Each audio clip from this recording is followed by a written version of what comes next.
Selamat pagi anggota jemaat dan simpatisan GKI Karangsaru.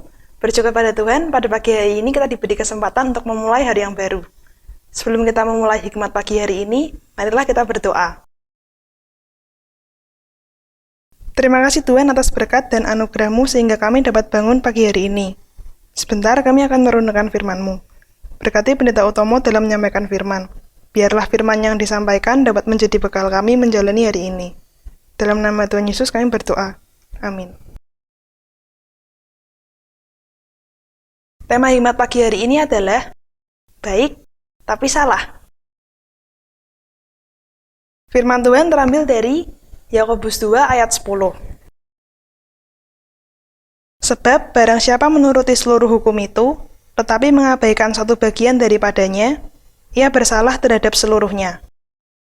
Demikianlah firman Tuhan. Syukur kepada Allah. Selamat pagi saudara-saudara yang dikasihi Tuhan. Rasul Paulus dalam surat Roma pasal 3 ayat 10 menuliskan demikian. Seperti ada tertulis, tidak ada yang benar, seorang pun tidak.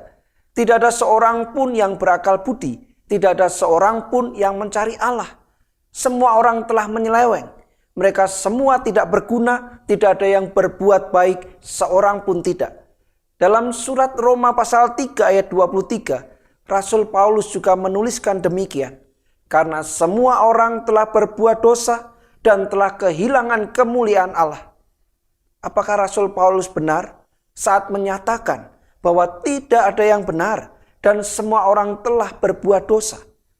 Ataukah tuduhan yang bersifat menghakimi itu terlalu luas? Banyak orang mungkin akan menyanggah.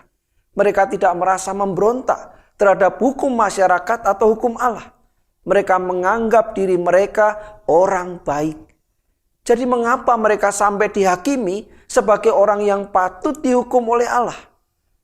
Yakobus dalam surat Yakobus pasal 2 ayat 10 berkata, barang siapa menuruti seluruh hukum itu, tetapi mengabaikan satu bagian daripadanya, ia bersalah terhadap seluruhnya. Di mata Allah, hanya karena satu pelanggaran saja, kita sudah berada dalam kelompok orang yang melanggar hukumnya dan patut mendapat hukuman darinya.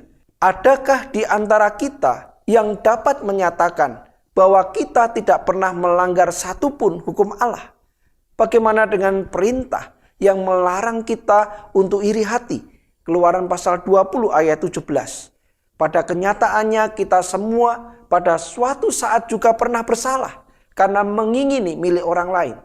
Paulus sendiri mengaku pernah mengalami dosa ini dan patut mendapat penghakiman Allah. Seperti ia jelaskan dalam suratnya kepada jemaat di Roma, pasal 7 ayat 7 sampai 10. Di hadapan dunia, kita mungkin relatif baik, tetapi di hadapan Allah yang Maha Kudus, kita tentu masih jauh dari standarnya. Kita semua memerlukan anugerah pengampunan dosa yang hanya dapat diberikan oleh Tuhan Yesus Kristus. Sudahkah kita mengakui dosa dengan rendah hati dan menerima anugerah pengampunan yang Yesus tawarkan? Di hadapan dunia, kita mungkin dinilai relatif baik. Di hadapan Allah yang Maha Kudus, tentu jauh dari standarnya. Amin. Mari kita berdoa. Bapa yang baik, kami sadar benar bahwa kehidupan kami jauh dari kehendak-Mu. Seringkali kami gagal, seringkali kami jatuh, seringkali kami melanggar ketetapan-ketetapan Tuhan. Ampuni kami Tuhan. Dan hari yang baru ini Kau anugerahkan kepada kami, Kau ingatkan kepada kami melalui firman-Mu, supaya kami hidup dalam anugerah pengampunan-Mu.